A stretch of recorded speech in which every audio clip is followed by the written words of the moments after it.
हाँ, तो जैसा कि अपना कॉम्बिनेशन चल रहा है थ्योरी प्लस न्यूमेरिकल का, ठीक है, तो वही कॉम्बिनेशन में चलता रहेगा, ठीक है। मॉर्निंग में इसी तरह आप जल्दी उठते रहो, थोड़ा सा मुश्किल ज़रूर है, लेकिन देखना आप थोड़े दिन में रेगुलर उठोगे ना, तो रेगुलर उठने से फिर बाद में आपकी ऑटोमेटिक नींद उड़ने लग जाएगी। जो शानदार स्टडी मॉर्निंग में होती है उसका कहना ही नहीं है, ठीक है।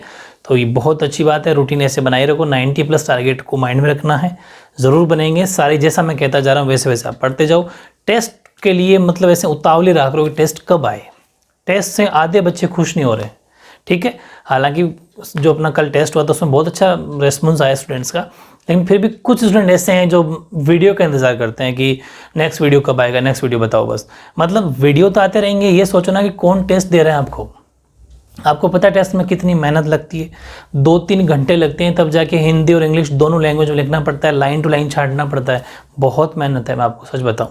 लेकिन मैं सिर्फ आपके रिस्पॉन्स को देख के कर रहा हूँ कि चलो ठीक है, मैंने आपसे अगर प्रॉमिस किया तो मैं उसको पूरा करूँगा। बस आपको मेहनत करनी है। देखो मेहनत तो आप ही करनी पड़ेगी, मैं तो एक आपको कहते हैं रास्ता है वह दिखा सकता हूँ, उसको समझा सकता हूँ, मैं जैसा आपको उस सिस्टम बता सकता हूँ कि इस तरीके से करो, फॉलो तो आपको करना पड़ेगा ना, उसको फॉलो करो, स्टडी करो, तब जाके मार्क्स बनेंगे, ठीक है। तो ये जो न्यूमेरिकल अपन लेके चल रहे हैं, आज लेंस के लेके चलेंगे। लेंस से रिलेटेड जितने भी न्यूमेरिकल है आपकी बुक के पीछे वो तीनों कर लेंगे, दर्पण की तीनों, मिरर की तीनों अपन ने पिछले वीडियो में कर लिए थे, ठीक है। क्वेश्चन ये कि 30 सेंटीमीटर फोकस दूरी, तुरंत माइंड क्लिक कर गया, कहाँ पर, लेंस कौन सा है, उत्तल, तो कॉन्वेक्स लेंस है आपका, पहली बात तो ये। और फोकस दूरी 30 है, फोकल लेंथ 30 है, और बिंब 60 सेंटीमीटर दूरी पर रखा हुआ है, इसका मतलब बिंब का मतलब ऑब्जेक्ट डिस्टेंस, तो ये 60 है। तो सीधी सी बात है, क्या पूछेगा अगर ऑब्जेक्ट देगा तो इमेज पूछेगा, प्रतिबिंब पूछेगा, और उसका स्थिति और स्वरूप पूछ रहा है, ठीक है। तो सबसे पहले सोल्यूशन स्टार्ट करेंगे। अब तो बहुत इजी लगने लग गए होंगे आपको जिस पैटर्न से अपन कर रहे हैं। सबसे पहले कॉन्वेक्स लेंस यानी कि उत्तल लेंस, या आप ऊपर थोड़ी हेडिंग लिख दो। इसके बाद में क्या क्या हमारे पास में, एक तो फोकस दूरी, ठीक है, फोकस दूरी यानी कि फोकल लेंथ। फोकल लेंथ को दिखाते हैं एफ से, और वो कितनी है, 30 सेंटीमीटर, ठीक है, ओके। तो ध्यान रखना ये लेंस उत्तल लेंस है, और फिर याद करो मैंने आपको छोटा सा साइन चार्ट बताया था कि जब उत्तल लेंस हो, कॉन्वेक्स लेंस हो, तो एफ पॉजिटिव, और यू तो सब में नेगेटिव होता है, और वी भी पॉजिटिव, ठीक है। तो ये F30 पॉजिटिव रहेगा। इसके बाद में बिंब की दूरी, ठीक है, यानी कि ऑब्जेक्ट डिस्टेंस, तो ऑब्जेक्ट डिस्टेंस कितना, ऑब्जेक्ट डिस्टेंस को दिखाते हैं यू से, और यू होता है माइनस में, और वो है 60 सेंटीमीटर, ठीक है। तो सीधी सी बात है, वो प्रतिबिंब की स्थिति पूछेगा या फिर प्रतिबिंब की दूरी पूछेगा। तो प्रतिबिंब दूरी यानी कि इमेज, या प्रतिबिंब की दूरी लिख सकते हो, एक ही बात है। इमेज डिस्टेंस जिसको अपन v से डिनोट करते हैं, तो उसका नहीं पता। फिर उसने पूछा स्वरूप यानी मैग्निफिकेशन भी पूछ रहा है, यानी कि आवर्धनता, आवर्धन बोल दो चाहे आवर्धनता बोल दो, एक ही बात है, ठीक है। तो मैग्निफिकेशन जिसको अपन m से डिनोट करते हैं, वो भी हमारे पास में नहीं है। चलो है क्या, ये लेंस है, तो फॉर्मूला कौन सा लगाएंगे, लेंस का ही लगाएंगे। तो अकॉर्डिंग टू लेंस फॉर्मूला, ठीक है, दर्पण सूत्र के अनुसार, दर्पण सूत्र क्या है, माइनस में, ठीक है, और सॉरी दर्पण नहीं यार, लेंस सूत्र, लेंस सूत्र क्या होता है, 1/v minus 1/u equals to 1/f। ये दर्पण या मिरर होता तो यहाँ प्लस आ जाता, बस सिंपल सा इतना ही, v है नहीं, ठीक है, माइनस u 60 है तो फिर से माइनस, ध्यान रखना ये तो फॉर्मूले का माइनस है, ये अपनी वैल्यू खुद माइनस है, इक्वल्स टू 1/f की वैल्यू 30 है। तो सबसे पहले एक स्टेप और, कौन सी की, माइनस इंटू माइनस प्लस हो गया, ठीक है, और 1/30 अपनी जगह ही है।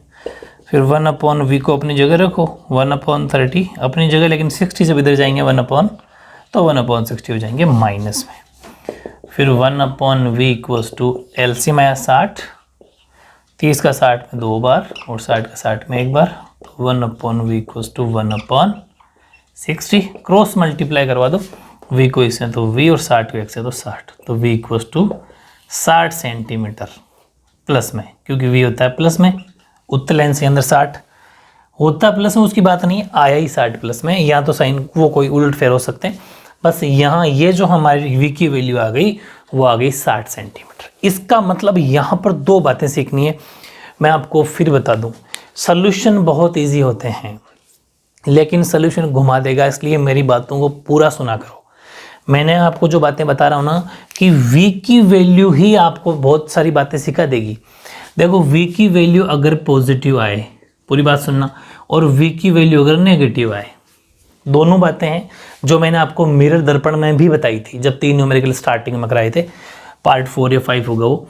तो मेरी बात सुनो, अगर v की वैल्यू पॉजिटिव है और v की वैल्यू नेगेटिव है, तो अगर v की वैल्यू पॉजिटिव हो तो बताऊँ क्या करना है आपको, जो एक लाइन लिखनी है, ध्यान रखना इमेज की। तो इमेज कैसी और क्या बनेगी कि इमेज बनेगी। अच्छा एक बात और बताओ कि ये लेंस कौन सा है, कॉन्वेक्स उत्तल लेंस है। तो उत्तल लेंस में बनते हैं 6 डायग्राम, बात समझ रहे हो, 6 चित्र बनते हैं, 6 बनते हैं, जिसके अंदर 5 के अंदर जो इमेज है वो रियल एंड इन्वर्टेड, मानते नहीं मानते, यानी वास्तविक एवं उल्टी, 5 में तो। और एक लास्ट वाले के अंदर बनती है वर्चुअल एंड अपराइट, यानी कि सीधा व आभासी। मेरी बात समझ में आ गई। ये जो बातें हैं दो, ये ऐसी की ऐसी यहां पर हैं। अगर v की वैल्यू प्लस में है तो इनमें से कौन सी कंडीशन होगी, ऊपर वाली। मेरी बात समझ में आ गई। यानी कि अगर पॉजिटिव है तो ये बनेगी इमेज, कैसी बनेगी, रियल एंड इन्वर्टेड, वास्तविक एवं उल्टी। ये बात समझ में आ गई, ठीक है। और दूसरी बात ये भी समझना, अगर पॉजिटिव हो तो रियल और इन्वर्टेड तो बनी, जो बनी, वास्तविक एवं उल्टी बनी तो बनी। दूसरी बनेगी जिधर ऑब्जेक्ट है उसके अदर साइड बनेगी, यानी कि other side of the object. बताता हूं, बिंब के दूसरी ओर, मतलब लेंस के पीछे मान लो चाहे, दूसरी ओर, दूसरी ओर। बहुत गहरी बातें बता रहा हूं ये। v की वैल्यू अगर पॉजिटिव हो तो रियल एंड इन्वर्टेड यानी वास्तविक एवं उल्टी बनेगी। दूसरी other side of the lens object, other side of the object यानी जिधर से बिंब आ रहा है उसके दूसरी ओर बनेगी। समझ के, ये लाइन लिखनी है। दूसरी, अगर v की वैल्यू नेगेटिव हो तो इमेज बनेगी ये, कौन सी, वर्चुअल एंड अपराइट, यानी कि सीधा व आभासी। प्रतिबिंब बनेगा सीधा व आभासी।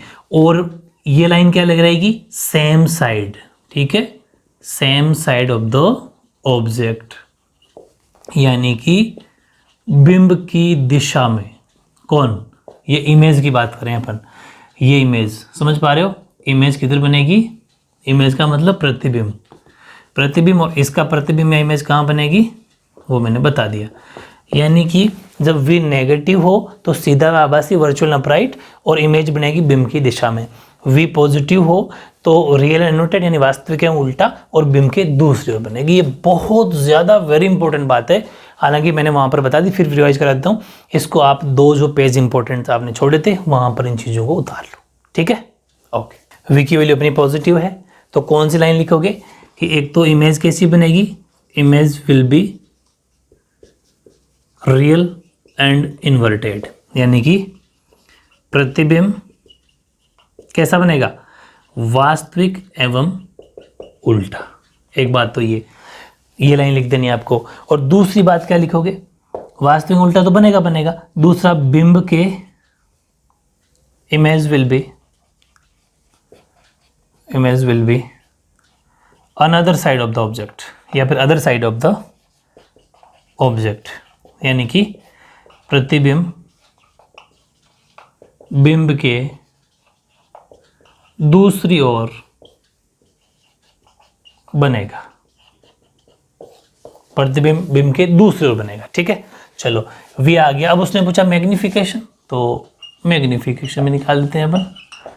ये जो 2 लाइन लिखनी है ना आपको, ये जो मैंने अभी नीचे लिखी है, ये आप एक काम करना, लास्ट में लिख देना। v निकाल लिया, ये सब निकाल के लास्ट में 2 लाइन लिख देना, समझ पा रहे हो, सबसे बेस्ट है। तो इसका फॉर्मूला हो जाएगा h'/h, लेकिन h'/h तो हमारे पास है नहीं, तो v/u। तो m की v की वैल्यू कितनी है, v की अपने निकाली 60 और u की वैल्यू कितनी है -60। तो m कितना हो गया, कट गया ये -1। तो -1 सेंटीमीटर, यानी कि ये जो -1 m की वैल्यू आई, इतना गुना, इतना टाइम्स। मैंने कहा भी था कि m की वैल्यू मतलब जो भी आएगी वो हमेशा उतना टाइम से उतना गुना होगी, ठीक है। और एक चीज़ और रह गई, इसने एक चीज़ और दी है भाई, अपन देखिए नहीं, बिंब की ऊंचाई यानी कि हाइट ऑफ ऑब्जेक्ट, हाइट अपन को दे रखी है। तो यहीं पर एक चीज़ और लिखनी पड़ेगी, यहाँ लिखना है अपन को बिंब की ऊंचाई, बिंब की ऊंचाई यानी कि हाइट ऑफ ऑब्जेक्ट। और ऑब्जेक्ट हाइट को दिखाते हैं एच से, वो दे रखी है 3 सेंटीमीटर। इसका मतलब मैंने आपको कल भी बता दिया था कि जब ऑब्जेक्ट हाइट दे रखी हो तो हमेशा कौन सी हाइट निकालनी है, इमेज हाइट और निकाल, ठीक है। तो हाइट ऑफ इमेज यानी कि प्रतिबिंब की ऊंचाई, जिसको एच डैश दिखाते हैं, वो भी हमें निकालना है, क्वेश्चन मार्क। तो वो कैसे निकलेगी, फिर से हम जानते हैं ये वाला फॉर्मूला कि m equals to v upon u तो होता है, लेकिन एच डैश अपॉन एच भी तो होता है, राइट, ठीक है। तो अभी हम ये वाला लगा देंगे, समझ गए, यानी कि m equals to h dash upon h. M की जगह रख लो -1, एच डैश का पता नहीं, और एच दे रखा है 3, एच तो हमें 3 दे रखा है ना, ये भी लिखा था, ठीक है। तो क्रॉस मल्टीप्लाई कर दिया इसको इससे, तो एच डैश को 1 से करने पर तो एच डैश ही होगा, और 3 को 1 से करने पर -3 होगा। तो इमेज की हाइट कितनी हो जाएगी, यहाँ पर प्रतिबिंब की ऊंचाई कितनी हो जाएगी, -3 सेंटीमीटर। तो कोई मुश्किल कुछ भी नहीं है ना, इजी। ओके, हाँ, ऐसे नेक्स्ट न्यूमेरिकल देखो, ये कह रहा है आपसे कि एक बिंब उत्तल लेंस, ओके, कॉन्वेक्स लेंस है आपका, माइंड क्लिक कर जाना चाहिए। देन 10 सेंटीमीटर की दूरी पर रखा गया है, इसका मतलब ये बिंब की दूरी है, समझ में आ रहा है, ऑब्जेक्ट डिस्टेंस है। और लेंस की फोकस दूरी 40 सेंटीमीटर दे रखी है। तो सीधी सी बात है, प्रतिबिंब की स्थिति, और दो चीज़ दे रखी है, तीसरी पूछ रहा है बस। सबसे पहले ऊपर हेडिंग क्या रहेगी, कॉन्वेक्स लेंस यानी कि उत्तल लेंस। उत्तल लेंस के बाद अपने पास क्या क्या है, बिंब दूरी यानी कि ऑब्जेक्ट डिस्टेंस, बिंब दूरी। और बिंब दूरी को दिखाते हैं अपन u से, और u की वैल्यू माइनस में होती है 10 सेंटीमीटर। फिर आपके पास फोकल लेंथ, ठीक है, फोकल लेंथ का मतलब फोकस दूरी, जिसको अपन दिखाते हैं f से, और वो है 40 सेंटीमीटर, और वो भी होती है प्लस में, ठीक है। इसके बाद में अपन को इमेज डिस्टेंस निकालनी है। इमेज डिस्टेंस का मतलब क्या होता है, प्रतिबिंब की दूरी। तो प्रतिबिंब की दूरी को अपन v से डिनोट करते हैं, जिसका पता नहीं तो क्वेश्चन मार्क। फिर अपन वही फॉर्मूला लगाएंगे, अगर लेंस है तो लेंस फॉर्मूला, मिरर है तो मिरर फॉर्मूला। ये तो लेंस है तो अकॉर्डिंग टू लेंस फॉर्मूला, यानी कि लेंस सूत्र के अनुसार, ठीक है। और लेंस सूत्र है 1/v - 1/u equals to 1/f, ठीक है, 1/f हो गया। और 1/v नहीं पता, माइनस और माइनस ये हो गया माइनस का 10, 1/f। एक स्टेप और चलानी है, क्योंकि वो जो u की वैल्यू है ये माइनस माइनस हो जाएगी प्लस में, तो 1/10 और 1/f हो गया, ठीक है। ओ सॉरी, f की जगह वैल्यू रख दो ना 40, 40 दे ही रखी है, तो ये रख दिया अपन ने 40। तो 1/v इक्वल्स टू 1/40 माइनस 1/10, उधर जाएगा तो माइनस का हो जाएगा ना। तो 1/v इक्वल्स टू एलसीएम है 40, इसका 1 बार, इसका 4 बार, ठीक है। इसके बाद में 1/v की वैल्यू क्या आ जाएगी, माइनस का 3/40, समझ में आ गई। यानी कि भाई 1 प्लस का है और 4 माइनस का है, तो माइनस की वैल्यू बड़े साइन का वैल्यू आती है, तो बड़ा साइन माइनस का है तो वैल्यू माइनस की आ जाएगी। क्रॉस मल्टीप्लाई किया इसको इससे, तो ये हो गया माइनस का 3v इक्वल्स टू 40, तो v की वैल्यू हो जाएगी 40/-3, एज इट इज चला जाएगा नीचे। तो ये v की वैल्यू आ जाएगी माइनस में, बट कुछ पॉइंट में आएगी। तो 3 1 जा 3, बच गए 1, फिर 3 3 जा 9, बच गए 1। तो इस तरीके से वो आती ही जाएगी 3 3 3, तो 13.34 भी लिख सकते हैं और 13.33 भी लिख सकते हैं। ये v की वैल्यू माइनस का 13.33 सेंटीमीटर, ठीक है ना। अब मैंने आपको फिर एक चीज़ बताई भी जस्ट पिछले ही क्वेश्चन में, कि यहाँ वैल्यू अगर पॉजिटिव हो तो अभी ये नेगेटिव है, माइनस में वैल्यू है, तो अगर ये माइनस में वैल्यू हो तो आपको एक लाइन लिखनी है, therefore the image will be, बताओ क्या होगी अगर वैल्यू माइनस में हो। तो पहली बात तो ये सेम साइड बनेगी, वो थी ऑपोजिट साइड, अदर साइड, मतलब कि ये बिंब के उसी ओर बनेगी प्रतिबिंब। इमेज एक तो प्रतिबिंब के उसी ओर बनेगी, मतलब उसी दिशा में बनेगी जिधर से ऑब्जेक्ट या बिंब है, क्योंकि वैल्यू माइनस में, ठीक है। दूसरी बात अपने उसमें कहा था रियल एंड इन्वर्टेड, वास्तविक एवं उल्टी, लेकिन इसमें क्या बनेगी, आभासी व सीधा। गुड, यानी कि therefore the image will be same side, ठीक है, same side of the object.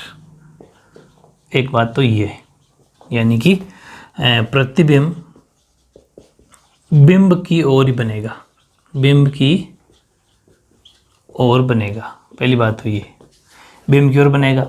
दूसरी बात, and the image will be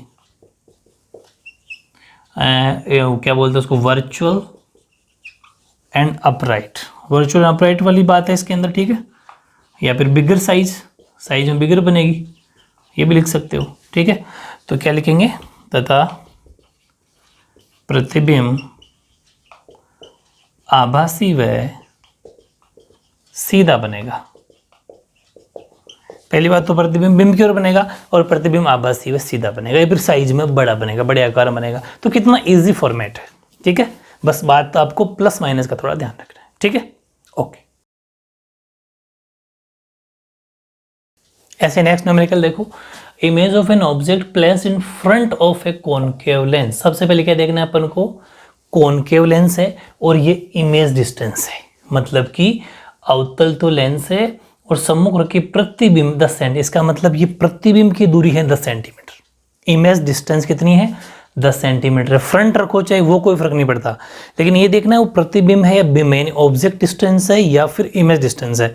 और फिर मैंने आपको एक दूसरी बात फिर बताई थी कि अगर इस चीज़ में भी कन्फ्यूजन हो कि ये पता नहीं इमेज डिस्टेंस है यानी प्रतिबिंब दूरी है या फिर ऑब्जेक्ट डिस्टेंस है बिंब दूरी है, तो हमेशा लास्ट में चले जाओ, क्वेश्चन के लास्ट में, क्योंकि वो फिर पूछेगा ना तब पता चल जाएगा। उसने क्या पूछा, find the distance of object, समझ में आ गई, इसका मतलब गारंटी है ये इमेज डिस्टेंस है, यानी कि वो आपसे बिंब की दूरी पूछ रहा है तो 100% है ना, प्रतिबिंब की दूरी देगा, समझ गए। बस चलो सॉल्यूशन के अंदर अपन क्या लिखेंगे, कौन सा लेंस है, तो सबसे पहले अवतल लेंस, ठीक है, यानी कि कॉनकेव लेंस। कॉनकेव लेंस में हमारे पास क्या क्या है, एक तो है 10 सेंटीमीटर यानी कि इमेज डिस्टेंस है, ये इमेज डिस्टेंस यानी कि प्रतिबिंब की दूरी, और प्रतिबिंब की दूरी को दिखाते हैं v से, और वो है 10 सेंटीमीटर। और फिर बता दूं v माइनस में होगा, u तो सब में माइनस होता है, f भी माइनस होगा, क्यों, क्योंकि ये अवतल लेंस है, कॉनकेव मिरर है। ध्यान रखना एग्जाम में यहाँ मिस्टेक होने के पूरे चांस है, क्योंकि अगर -10 ना लिख के आप +10 लिखोगे तो आंसर तो आपके भी आएंगे, लेकिन ये प्लस माइनस गड़बड़ा देगा और आंसर पूरा ही चेंज हो जाएगा। इसलिए इस चीज़ पर पूरा फोकस आपको रखना है, साइन चार्ट माइंड में फिट हो जाना चाहिए, ठीक है। उसके बाद में फोकल लेंथ दे रखी है 15 सेंटीमीटर, ठीक है, फोकल लेंथ यानी कि फोकस दूरी, तो फोकस दूरी है जिसको अपन f से डिनोट करते हैं वो है 15 सेंटीमीटर। अच्छा ये बताओ ये f भी नेगेटिव होगा, समझ में आ गई, गुड। इसके बाद में क्या पूछा उसने, फाइंड द ऑब्जेक्ट डिस्टेंस, तो ऑब्जेक्ट डिस्टेंस अपन को निकालना है, तो ऑब्जेक्ट डिस्टेंस का मतलब बिंब दूरी, बिंब दूरी का मतलब u, उसका नहीं पता, ठीक है। लेंस है तो लेंस का फॉर्मूला, तो according to lens formula, lens सूत्र के अनुसार, लेंस सूत्र के अनुसार, लेंस सूत्र क्या होता है 1/v माइनस होता है 1/u equals to 1/f। 1/v -10 minus 1/u नहीं पता, 1/f -15, क्या करो u भाई साहब को उधर भेजो, तो 1/-10 अपनी जगह, 1/15 को जब इधर लाओगे तो 1/15 प्लस का हो जाएगा, 1/u उधर जाने से 1/u प्लस का हो गया, ठीक है। और इसके बाद में एलसीएम लिया तो एलसीएम तो 30 है, 30 आएगा, 10 का 30 में -3 हो गया, और 15 को 30 में 2 बार, तो 2 ही रहना है, ठीक है। इसके बाद में -3 और प्लस का 2 तो माइनस का 1/30 इक्वल्स टू 1/u, यानी क्रॉस मल्टीप्लाई अगर इसको किया तो u को जब -1 से किया तो u और 1 को 30 से किया तो 30, ठीक है।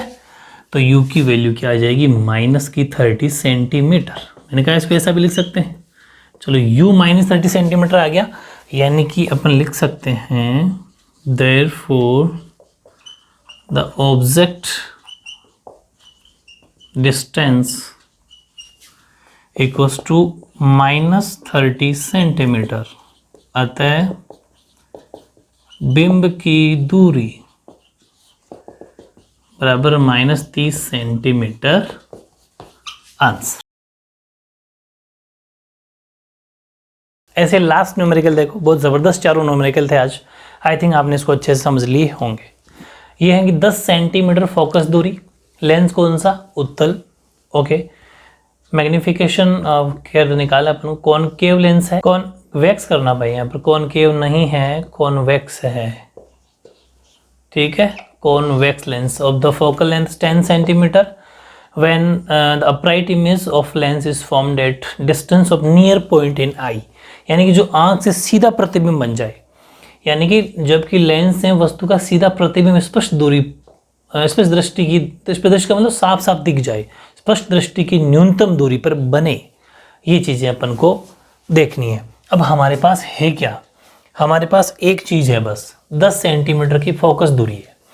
अब मैं आपको एक चीज़ पहले बता चुका, आई थिंक जब लेंस के बारे में कुछ नॉलेज किया होगा, नहीं बताया तो फिर बता देता हूँ कि अगर आपको ये जब भी कहे ना स्पष्ट दूरी है ना, मतलब जो विजिबिलिटी हो हमारे आँख से सही क्लियर हो, तो हमेशा वो चीज़ यहाँ जो नियर पॉइंट पूछे आपसे, distance of near point of eye हमेशा 25 सेंटीमीटर होता है। Distance of near point of eye कितना होता है, हमेशा 25 सेंटीमीटर होता है। मतलब जैसे हमारी ये कोई ऑब्जेक्ट है, आप बुक पढ़ रहे हो, बुक रीड कर रहे हो, तो बुक के और आपकी आंख के बीच के डिस्टेंस कितना होना चाहिए, 25 सेंटीमीटर। वो एक्यूरेट नज़र है और उससे आई साइड पे भी ज़्यादा हार्मफुल इफेक्ट नहीं पड़ता। ज़्यादा नज़दीक से देखना गलत है, ज़्यादा दूर से देखना भी गलत है। खैर वो तो आई साइड वीक होने पर कुछ लोग आप देखो ऐसे देखते हैं, बूढ़े बुजुर्ग या कुछ ऐसे देखते हैं, वो चीज़ अलग है। बाकी एक्चुअल बात ये है कि 25 सेंटीमीटर का बीच में ऑब्जेक्ट के और आपकी आंख के बीच में डिस्टेंस यानी दूरी होनी चाहिए, ठीक है, ठीक है। तो वो क्या हो जाएगी, वो हो जाएगी आपकी इमेज डिस्टेंस, यानी कि 25 सेंटीमीटर दूर कोई चीज़ रखी हुई है, तो वहाँ से हम जो देख रहे हैं तो ये बीच में जो वो इमेज की डिस्टेंस होगी, अपने यहाँ पर V25 मान के चलना है। तो सबसे पहले अपन लिखेंगे लेंस कौन सा है, कॉन्वेक्स लेंस यानी कि उत्तल लेंस, और उत्तल लेंस में हमारे पास क्या क्या गिवन है, 10 सेंटीमीटर फोकस दूरी। तो फोकल लेंथ यानी कि फोकस दूरी जिसको अपन एफ से दिखाते हैं वो 10 सेंटीमीटर है, प्लस में आएगा क्योंकि कॉन्वेक्स लेंस है। इसके बाद में हमारे पास है हाँ वो इमेज डिस्टेंस, इमेज कितनी बन रही है, 25 सेंटीमीटर दूर, ध्यान रखना, ठीक है ना।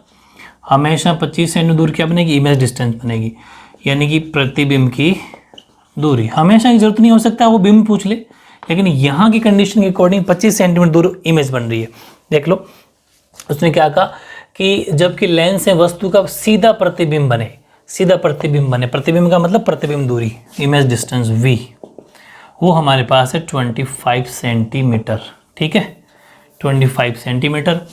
और फिर हमारे पास पूछा क्या उसने, ऑब्जेक्ट डिस्टेंस पूछा, तो मैग्नीफिकेशन है, लेकिन जब तक ऑब्जेक्ट डिस्टेंस नहीं निकालेंगे तो मैग्नीफिकेशन नहीं निकलेगा, ठीक है। तो ऑब्जेक्ट डिस्टेंस यानी कि बिंब दूरी U, एक तो ये निकालना पड़ेगा और उसके बाद में मैग्नीफिकेशन निकालना पड़ेगा, ठीक है। मैग्नीफिकेशन का मतलब आवर्धनता, आवर्धनता जिसको अपन M से दिखाते हैं वो निकालना पड़ेगा, ठीक है। और अब लगाते हैं अपन लेंस है, तो लेंस फॉर्मूला, तो अकॉर्डिंग टू लेंस फॉर्मूला, यानी कि लेंस सूत्र के अनुसार। लेंस सूत्र क्या है? 1/v minus 1/u equals to 1/f। और ज़्यादा कन्फ्यूजन होने की ज़रूरत नहीं है। यहाँ पर ये इमेज डिस्टेंस है, प्रतिबिंब दूरी है, तो ये हमें यहाँ लेना है अपन को माइनस में, और ये अगर ऑब्जेक्ट डिस्टेंस होती तो अपने 25 सेंटीमीटर पॉजिटिव होता, प्लस होता, ठीक है बस। हालांकि कॉन्वेक्स लेंस में v पॉजिटिव होता है, लेकिन यहाँ पर ये प्रतिबिंब की दूरी है 25 सेंटीमीटर, इमेज की दूरी है तो नेगेटिव होगी। वो जब साइन चार्ट पढ़ाऊंगा ना, आपको चिन्ह परिपाटी पढ़ाऊंगा, जब पता चल जाएगा कब माइनस लेते हैं कब प्लस लेते हैं, ठीक है। तो ये बात समझना, लेकिन आपको मोटा मोटी अगर रफली समझाओ ना एग्जाम में तो वही आएगा जो मैं बता रहा हूँ अभी। आपको ये समझना है कि अगर ये जब भी आई की जो डिस्टेंस दे रखी हो, एग्जाम पूछे, और वो अगर इमेज हो तो 25, और यही आंख के स्पष्ट दृश्य आई का ही फिर पूछे, और वो ऑब्जेक्ट हो मतलब बिंब हो तो प्लस का पॉजिटिव, बस, ठीक है, ये ध्यान रखना। तो 1/v कितना? -25 माइनस 1/u तो है नहीं, और 1/f कितना? 10। तो 1/ ये हो गया 25 हो गया माइनस का, और u को उधर भेज दो, 1/10 को उधर ले आओ तो u उधर जाके हो जाएगा प्लस का। तो एलसीएम आ गया 50, इसका इसमें किया तो आ गया 2 बार, और 10 का किया तो आ गया 5 बार, ठीक है ना। और इधर 1/u, तो ये कितना हो गया? -2 और -5 -7/50/1/u। क्रॉस मल्टीप्लाई किया तो u, या फिर एक काम करो u को इधर ले आओ, ये हो गया 50/7। इतना जानते होंगे कि जब 7 उधर जाते हैं ना, मतलब ये रेसिप्रोकल हो जाते हैं, तो ये इधर चले जाएंगे, u पर आ जाएगा, u ऐसा हो जाएगा, ठीक है। तो u की वैल्यू क्या आ जाएगी? 50/7, ठीक है। तो माइनस के 50.7 सेंटीमीटर आपका u आ गया। तो आपको u थोड़ी ना चाहिए था, लेकिन u की हेल्प से m चाहिए, ठीक है। तो अब अपन निकाल देंगे मैग्निफिकेशन। मैग्निफिकेशन का मतलब आवर्धनता, और आवर्धनता को दिखाते हैं m से, और उसका फॉर्मूला v/u। तो m की वैल्यू v कितनी? v तो -25 अपॉन, मैं चाहता था इसको पॉइंट में भी निकाल सकता था, लेकिन पॉइंट में एक्यूरेट वैल्यू तो आएगी नहीं, जबकि अपन को यहाँ पर एक्यूरेट वैल्यू चाहिए, तो आप पॉइंट अपॉन की वैल्यू को अपॉन में रहने दिया करो, ठीक है। यहाँ पॉइंट में मत बदलना। हाँ, अगर सिर्फ u पूछता तो अपन इसको पॉइंट में कन्वर्ट कर देते, लेकिन जब क्योंकि इसी को यहाँ रखना है इसलिए इसको अपन ऐसा रखेंगे।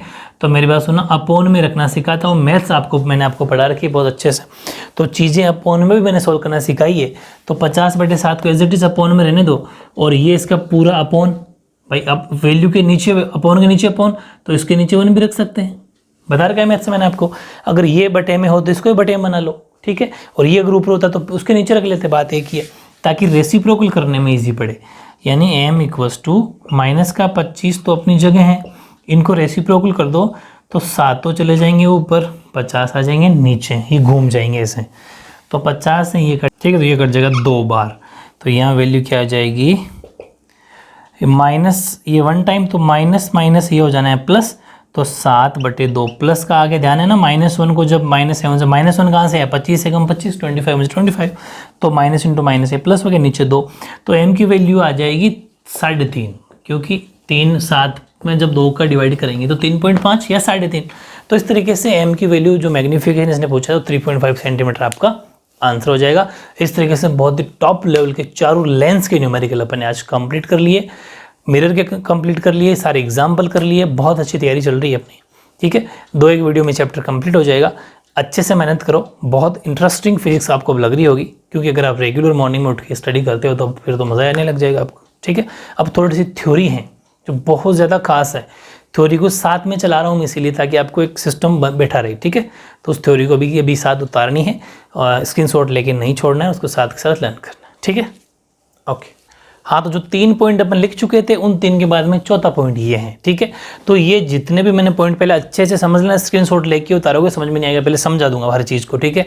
एग्जाम में ये डेफिनेशंस 1 मार्क्स में 101% आती है, और जो ये जैसे प्रिंसिपल फोकस वगैरह 2 मार्क्स में भी आता है। दूसरी बात, आपके पीछे कुछ क्वेश्चंस भी दे रखे हैं कि प्रिंसिपल फोकस और रेडियस ऑफ कर्वेचर को समझाओ, या फिर ऑप्टिकल सेंटर और सेंटर ऑफ कर्वेचर को समझाओ। तो ऐसे सारे जितने भी क्वेश्चन बनते हैं वो अपन मैं इन नोट्स के अंदर सारे डाल देता हूँ, ठीक है। एक भी क्वेश्चन बाहर नहीं जाएगा, बस इन थ्योरी को मेरी अकॉर्डिंग जैसे मैं आपको पॉइंट टू पॉइंट बनवाता जा रहा हूँ वैसे आपको पढ़ना है, ठीक है ना। ये बहुत ज़रूरी हो जाता है। अच्छे से नोट्स बनाना और साथ के साथ लर्न करना। इन थ्योरी वाली चीज़ों को जैसे अपन क्यों ले रहे हैं साथ में थोड़ा थोड़ा, ताकि रूटीन बना रहे, ठीक है, ज़्यादा आपको लोड भी नहीं पड़ेगा। तो देखो नंबर 4 है वक्रता केंद्र, सेंटर ऑफ कर्वेचर, यानी कि ये वैसे तो अपना ही पढ़ी हुई सारी चीज़ें हैं, क्योंकि डायग्राम जब बना चुके तो ये कोई बड़ी बात थोड़ी, लेकिन उनको थोड़ा वर्डिंग में कैसे लिखना है वो वाली चीज़, ठीक है। तो देखो लेंस के वक्र पृष्ठों को खोखले गोले का छोटा भाग मान सकते हैं। मेरी बात समझना, देखो मैं आपको एक बात बताऊं कि लेंस कोई सा भी हो, जैसे ये वाला लेंस है, ये वाला लेंस है, ठीक है, यानी कॉनकेव लेंस हो चाहे कॉन्वेक्स लेंस हो, लेंस कोई सा भी हो, वो अब जैसे इतना सा टुकड़ा लिया तो अगर मैं इसको पूरा करूंगा तो ये पूरा एक सर्कल तो बन ही सकता है ना। तो मतलब सर्कल तो अपन किसी भी लेंस को पूरा बना ही सकते हैं। जैसे इतना सा है, अगर ये पूरा घूम जाएगा तो सर्कल बन जाएगा। मेरी बात समझ में आ गई? बस यही चीज़ है। तो डेफिनेशन लिखने के लिए अपन ने क्या कहा कि लेंस के वक्र पृष्ठों को, वक्र पृष्ठ का मतलब ये जो ये वाले पृष्ठ सरफेस, ये जो सरफेस होते हैं ना, सरफेस है ये, इन वक्र पृष्ठों को खोखले गोले का एक छोटा भाग मान सकते हैं, होलो स्पेयर मान सकते हैं, यानी curved surfaces of lens may be considered as part of hollow sphere. मान लिया, अगर इनको होलो स्पेयर मान लिया ना, तो उन गोलों के जो सेंटर होंगे ये केंद्र C1 और C2 वो वक्रता केंद्र कहलाते हैं। यानी कि C1 C2 यहाँ पर क्या है, प्रकाश का केंद्र है।